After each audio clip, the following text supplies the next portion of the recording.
Hello everyone, my name is Med Scorpion and welcome to another TWAB. So as we go on forward now, as we do, last week we had highlights from the mid-season patch, key updates to the recent accessibility options article, the first community exotic weapon ornament is coming to Destiny, and the next community vote started, as well as the last week of Iron Banner in Season 20 and moving in the weeks as usual. Now what we get to this time is Guardian Games and the Guardian Games Cup, Trials community map vote, preview of upcoming Strand updates, cosplay reference information, and exotic ornament winner announcement, as well as more movies and arts of the week, which they shouldn't even bother telling us that because there's always going to be that. So if you didn't know what Guardian Games is, it's returning next Tuesday. Basically, it's when Warlocks, Hunters, and Titans will all go out there and try to explain why their class is the best. Which, I'm not gonna lie, if Titans win again, I'm just gonna be convinced it's on a rotation and Bungie just picks whoever wins and just keeps it on rotation regardless. Basically, you play activities, specifically Nightfalls and some unique activities, wearing a unique armor piece, most likely the class item, and you earn points and complete objectives. It's basically bounty farming the event to try to prove why every class is better than every other class.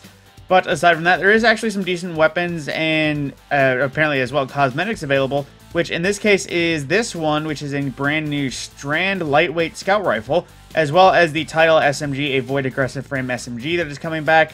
So there you go. If you wish to see more about it, there is a blog post here for more details regarding Guardian Games. But aside from that, there's also the Guardian Games Cup page, which is basically a content creator's end thing.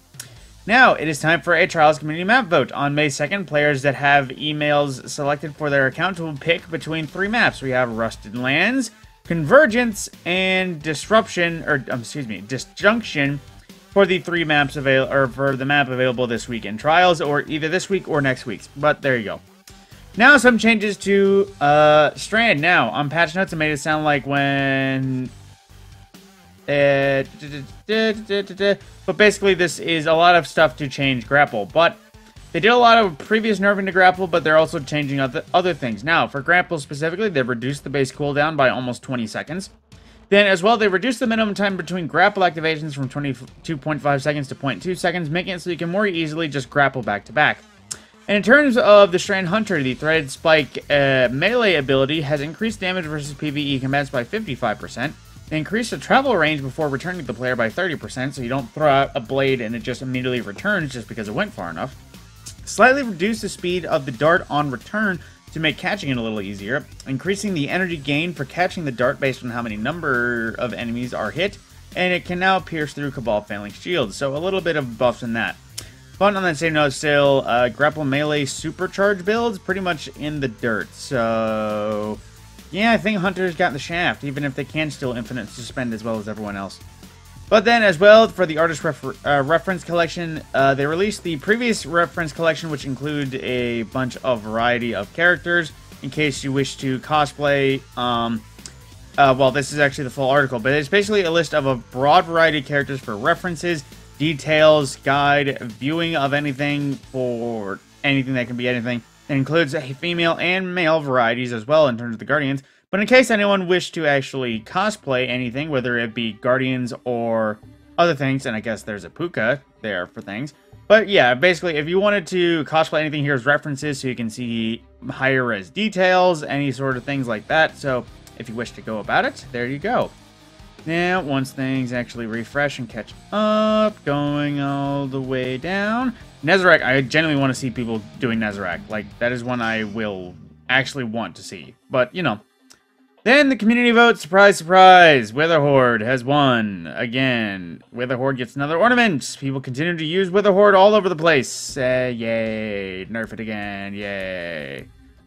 But that's just joking. I know it's already been nerfed to a point where people think it's already in line. I just hate that Witherhoard is still such a go-to for so many people's options. Like, I used it for, or I'm planning on using it just for my Starfire build, just because that's what makes it easy.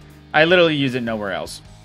Now, as well, with the Adopt a Pet, basically Adopt a Pet Week or Dog Week or something like that was coming along, so they added in new little visuals of emotes and how they work, but basically it's just a bunch of pet-based emotes were added to the game, or put on sale, so if you wish to get one to go along with it, there you go. Now into the main player support icon. Now, the rewards deadline for a few stores, including the Archangel Dog Plush, little dog plushie in the store. Deadline of that is tomorrow at noon Pacific, so If you want to get your hands on that, there you go. And if you want to get your hands on the Root of Nightmares jacket, basically that is done at the end of the month. So if you have earned it, you have until then to buy it. But if you have not, so sad, sorry. No luck for you. Now, in terms of known issues, starting off from the top, players who previously acquired the Brazen Spark ship are blocked from completing the Last Will and Testament quest. Players unable to claim the Twitch extension bounty rewards in the Crypt Arc. Some Guardian Games triumphs are activating earlier than intended. As a result, the titles tab now flashes as though something is unlocked. These triumphs will be able to be claimed when Guardian Games launches. So, I guess not exactly an issue, just telling people get used to it.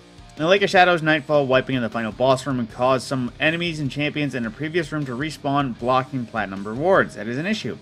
The Vexcalibur Catalyst Triumph is not completing. Some Gilded Triumphs are no longer gilded, and some Associate Triumphs have been marked as incomplete. Ensnaring Slam does not trigger any class ability mods.